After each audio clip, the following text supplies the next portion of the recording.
Assalamualaikum warahmatullahi wabarakatuh. Perkenalkan, saya Tasya Arsyifuljana dari Program Pendidikan Bahasa Jepang, Fakultas Bahasa dan Seni, Universitas Negeri Semarang. Kali ini saya mewawancarai seorang guru dari SMA Negeri 6 Kabupaten Tangerang mengenai beberapa komponen manajemen sekolah. Narasumber saya hari ini adalah Pak Ali. Yang pertama mengenai manajemen kurikulum. Menurut narasumber yang saya wawancarai, kurikulum yang digunakan saat ini di SMA Negeri 6 Kabupaten Tangerang yaitu kurikulum pengganti, di mana kurikulum tersebut banyak memangkas materi-materi yang harus disampaikan.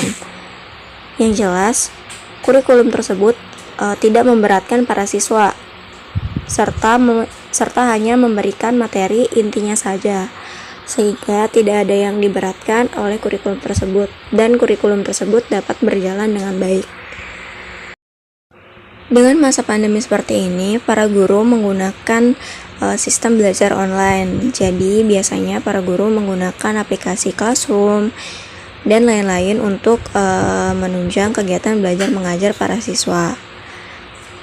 Namun hal tersebut tetap mengalami beberapa kendala, baik itu dari siswanya atau dari pihak sekolah. Maka dari itu, mari kita simak kelanjutan wawancara dari Pak Ali. Misalkan ya tidak, jaringan di rumahnya tidak bagus nih misalkan. Nah di sini kita di sekolah ini pihak kurikulum sudah menyiapkan lab komputer. Kalau misalkan mereka di rumah jaringannya kurang bagus, mereka dipersilakan untuk datang ke sekolah. Sekolah mereka ditempatkan di lab. Ya, lanjut ya Pak, mengenai manajemen layanan khusus di sini.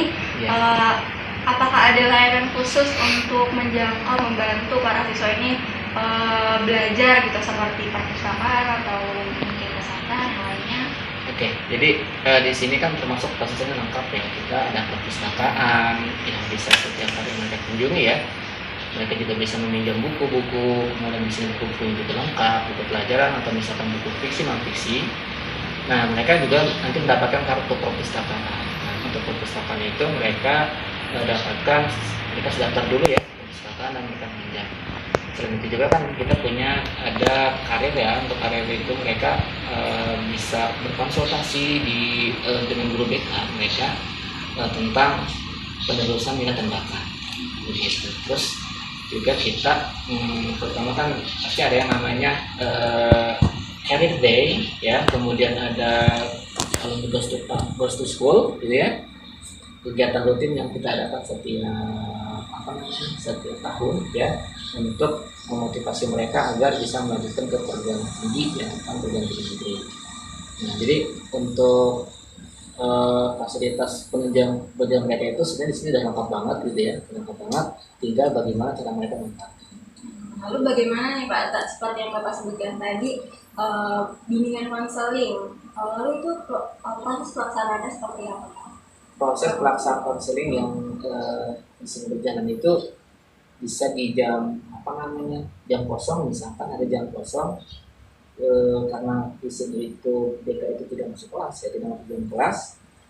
Misalkan ada jam kosong diisi sama BK, atau bisa di luar jam belajar, misalnya setelah pulang sekolah mereka membuat semacam janjian dengan guru BK dengan personal atau per kelompok. Jadi yang biasanya kalau untuk kelas 12 itu terjadwal. Kalau untuk kelas 10, kelas 11 itu kan karena memang kebetulan masuk ke dalam KBM, BK sering memberikan motivasi atau pengarahan itu di jam belajar. Jadi sudah tersinkronkan ya. Itu kalau misalkan pembelajarannya tetap muka ya. Nah, kalau sekarang ini kan karena pembelajarannya daring, jadi mereka untuk konsultasi itu setiap seminggu sekali melalui Google Classroom, atau paling sekali mereka melakukan Google Meet biasanya gitu. Ada kalau misalkan ada angket gitu kan, isi kuesioner dari pihak misalkan kamu sebagainya, itu BK yang terlibat di sana dan mereka analisis untuk sebagai latihan mereka juga kan untuk masuk ke ini. Ya, lalu lanjut ke penerimaan peserta didik nih Pak. Bagaimana sih proses penerimaan peserta didik di sekolah ini? Oke, jadi untuk penerimaan peserta didik baru ya biasanya kita menunggu ya peraturan Menteri Pendidikan ya, ada dari Kementerian Pendidikan, kemudian juga dari Pergub ya, peraturan gubernur tentang PPDB. Nah biasanya PPDB ini kan setiap tahun kan berbeda-beda ya. Nah tahun kemarin aja misalkan itu kan sistemnya online, bahkan selang waktu itu sampai 1 bulan. Nah karena di sini kan kita menggunakan 4 jalur ya. Yang pertama donasi, kemudian jalur prestasi, afirmasi, dan perpindahan orang tua. Nah kesemua komponen itu sudah berdasarkan peraturan gubernur atau yang sudah ditetapkan sama Pergub, dan itu kita laksanakan sesuai. Jadi misalkan kita yang menerima rombel itu 12 kelas, setiap rombelnya 36 siswa begitu. Tuh. Ya lalu apakah di sini ada seperti tes-tesnya untuk masuk ke sekolah ini atau bagaimana? Kalau untuk masuk karena di situ hanya 4 jalur ya, tidak ada jalur khusus untuk tes. Jadi hanya jarak yang ditentukan, jarak terdekat yang kita ambil untuk zonasi, prestasi. Nah prestasi di sini kan ada 2 yang ada prestasi akademik dan akademik. Akademik itu misalkan juara kelas, kemudian yaitu pernah ikut olimpiade dan sebagainya. Nah itu bisa masuk ke sini. Dan di sini kan ada proporsi presentasinya. Yang terbesar di sini adalah zonasi. Zonasi misalkan 20%, prestasi 20%, 15%-nya adalah afirmasi, dan sisanya adalah pertimbangan orang tua. Jadi tidak ada jalur khusus untuk masuk sini melalui jalur tes tulis. Begitu. Adapun nanti untuk tes itu adalah tes psikologi aja gitu untuk menetapkan jurusan. Biasanya itu setelah pengumuman penerimaan. Begitu.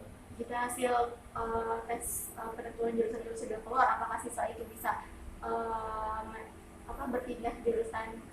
Harusnya sih tidak ya, harusnya tidak, karena itu kan berdasarkan dari kemampuan dia.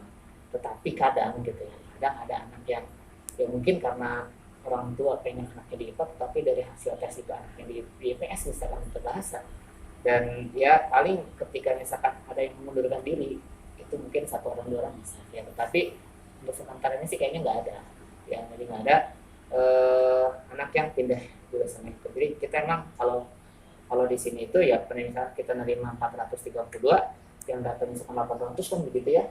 Nah adapun paling ya ada yang mengundurkan diri gitu ya, dia daerah yang sendiri, kemudian ada yang masuk menggantikan ya, paling nanti dia mengisi sisa kuota yang ada gitu. Nah, ini tinggal sarana prasarana. Nah baik, yang terakhir nih Pak, ada sarana prasarana apa aja sih di sekolah ini kalau boleh tahu? Kalau di sini kita sudah lengkap banget sebenarnya gitu ya. Jadi ya situs olahraga ya, misalkan ada lapangan sepak bola di belakang itu, kemudian lapangan bulu tangkis, kemudian tenis meja, basket dan sebagainya. Termasuk peralatannya juga sudah lengkap. Nah, jadi itu untuk sebagai penunjang gitu ya, penunjang kegiatan olahraga dan prestasi mereka juga kan begitu di bidang olahraga. Kemudian untuk penunjang belajar yang lainnya, misalkan lab, kita punya lab IPA. Lab IPA itu di sini ada lab fisika, lab biologi, kimia, ya. Untuk itu peralatannya juga sudah lengkap gitu kan, dan mereka juga sering pakai untuk sebelum pandemi gitu kan ya. Jadi itu. Kemudian juga kita punya masjid ya, masjid yang kita bangun untuk kapasitas di sana sudah mulai banyak. Kemudian koperasi, kantin, kemudian sarana yang lain-lain.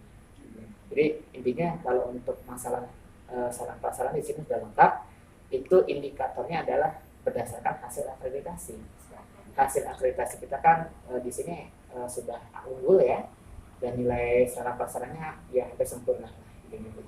Jadi siswanya sangat nyaman ya Pak dengan nyaman, iya. Jadi ya kemudian juga kan sekarang ya internet juga kan sudah sangat ini ya, lancar lah di sini gitu kan. Lab komputer juga kita sebagai fasilitas penunjang ujian sekolah kita punya ada 3 lab yang semuanya berdonasi, termasuk kemarin kita mendapatkan bantuan sebanyak 400 lebih ya unit dari pemerintah itu tab ya untuk belajar. Ada bantuan dari itu belum dipakai ya, karena udah pas mau dipakai gitu ya, udah pandemi duluan gitu. Jadi itu sebagai salah satu penunjang juga. Mungkin cukup sekian Pak yang dapat saya tanyakan Bapak. Terima kasih banyak atas waktu yang Bapak memberikan untuk menjawab pertanyaan-pertanyaan Untuk itu terima kasih atas waktu Bapak dan juga terima kasih.